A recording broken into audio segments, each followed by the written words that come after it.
কাল বাঙালির নববর্ষ, আর নববর্ষে অনেক বাড়িতেই নিরামিষ খাওয়ার প্রচলন আছে। তাই আজকে একটা নিরামিষ রেসিপি আপনাদের সঙ্গে শেয়ার করছি। আজকে বানাবো পনিরের একটা নিরামিষ রেসিপি, কাশ্মীরি পনির। খুব কম মশলায় তৈরি করা পনিরের এই রেসিপিটা খেতে অসাধারণ লাগে। তাহলে চলুন শুরু করা যাক আজকের এই কাশ্মীরি পনিরের রেসিপি। নমস্কার বন্ধুরা, আমি মহুয়া, আমার চ্যানেলে আপনাদের সবাইকে স্বাগত জানিয়ে আজকের রেসিপিটা শুরু করছি। কাশ্মীরি পনির বানাবার জন্য আমি এখানে 200 গ্রাম পরিমাণে আমুলের প্যাকেটের পনির নিয়ে নিয়েছি। পনিরটা এবার কেটে নিচ্ছি। পনিরটা আমি একটু বড় বড় রেখেই কাটছি। এই রেসিপিতে কোন রকম সবজি ইউজ করব না, তাই পনিরের সাইজটা একটু বড় বড় রাখলেই ভালো লাগবে। আপনারা আপনাদের প্রয়োজন মতো পনিরটা কেটে নেবেন। এবার এখানে আমি একটা মশলা রেডি করে নিচ্ছি। এই মশলাটার কিছুই নয়, মৌরি। কাশ্মীরি পনির রান্নায় যে দুটো প্রধান উপকরণ, তার মধ্যে একটা হলো মৌরি। মৌরিটা আমি ড্রাই রোস্ট করে নিলাম, এটাকে ঠান্ডা করে গুঁড়ো করে নেব। এবার গ্যাসটা অন করে একটা কড়া বসিয়ে দিয়েছি।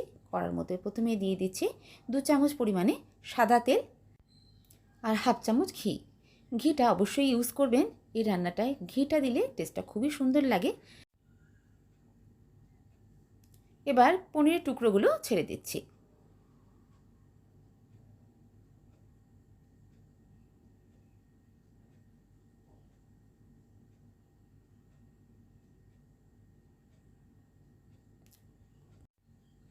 পনিরের 2 পিঠই মোটামুটি লালচে করে ভেজে নেব। খুব কড়া ভাজা না হলেও একটু লালচে করে ভেজে নেব। পনির ভাজার সময় আমি নুনের ব্যবহার করছি না, আর হলুদও দিলাম না, কারণ এই রান্নায় হলুদের ব্যবহার হবে না। হলুদ, লঙ্কার গুঁড়ো কোনোটাই এই রান্নায় কিন্তু ইউজ করব না। রান্নাটা একদমই অন্যরকমভাবে করছি। অবশ্যই রেসিপিটা পুরো দেখার অনুরোধ রইল। 2 পিঠ এরকমভাবে হালকা লালচে করে ভেজে নিচ্ছি। অন্যদিকে আর একটা পাত্রে আমি খানিকটা জল গরম করে নিয়েছি। জলের মধ্যে হাফ চামচ নুন দিয়ে দিচ্ছি। এদিকে পনিরগুলো ঠিকমতো ভাজা হয়ে গেছে।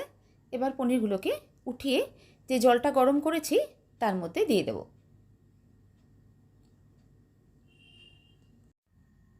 পনির ভাজার পরে এইভাবে গরম জলে দিয়ে রাখলে পনিরটা খুব সফট থাকবে।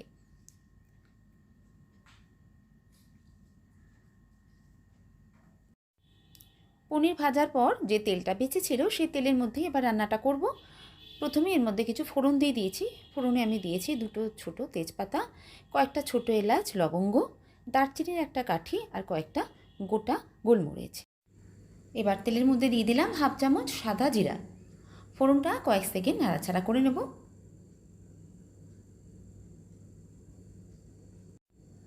এবার এর মধ্যে দিয়ে দিচ্ছি 1 চামচ গ্রেট করা আদা। আদাটা ভালো করে এবার ভেজে নেব। ফ্লেমটা এই সময় লো টু মিডিয়ামে রেখেছি। এবার এর মধ্যে দিয়ে দিলাম গুঁড়ো করা মৌরি। মৌরি এভাবে গুঁড়ো করেই রান্নায় ইউজ করতে হবে।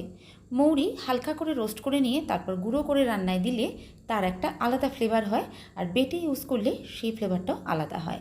এই রান্নাটায় মৌরিটা এইভাবে গুঁড়ো করেই দিতে হবে রোস্ট করে নেওয়ার পরে। মৌরিটাও খানিকক্ষণ একটু ভেজে নেব, আর ফ্লেমটা এই সময় আমি একদম লোতে রেখেছি, যাতে মৌরি বা আদা কোনোটাই পুড়ে না যায়। পুড়ে গেলেই স্বাদটা কিন্তু একদমই নষ্ট হয়ে যাবে। এই রান্নায় এই দুটো মশলা ছাড়া আর কোনো মশলারই কিন্তু ইউজ হবে না। এবার এর মধ্যে দিয়ে দিলাম 1 কাপ পরিমাণে দুধ। দুধটা আমি আগে থেকে জাল করে নিয়েছিলাম। জাল করা দুধ নর্মাল টেম্পারেচারে এনে তারপরে আমি রান্নায় ইউজ করলাম। ফ্লেমটা হাই করে দিয়ে দুধটা একটু ফুটিয়ে নেব। দুধটা ভালো করে ফুটিয়ে নেওয়ার পর ফ্লেমটা লো করে দিয়ে পনিরগুলো এবার দিয়ে দিচ্ছি। আর যে জলের মধ্যে পনিরটা ভিজিয়ে রেখেছিলাম সেই জলটাও খানিকটা দেব। এবার নুন দিয়ে দিচ্ছি, আর 1 চামচ চিনিও দেব, যেহেতু নিরামিষ রান্না। ঝালের জন্য কোনো রকম লঙ্কাই ইউজ করিনি। গোলমরিচের গুঁড়ো এই সময় দিয়ে দিলাম, তাতে একটু ঝাল ভাব আসবে। ভালো করে একবার নাড়াচাড়া করে দেব।